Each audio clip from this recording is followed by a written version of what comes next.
ជួយចិត្តលេងក្នុងកម្មវិធីមង្គលជ័យនេះ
គឺជារបស់ប្រពៃណីខ្មែរយើង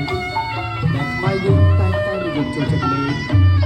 នៅក្នុងកម្មវិធីមង្គលជ័យនេះថ្ងៃសៅរ៍ 9 រោចខែអាសត់ឆ្នាំរោចពុទ្ធសករាជ 2568 របាំជូនពរត្រូវបានលើកសម្ដែង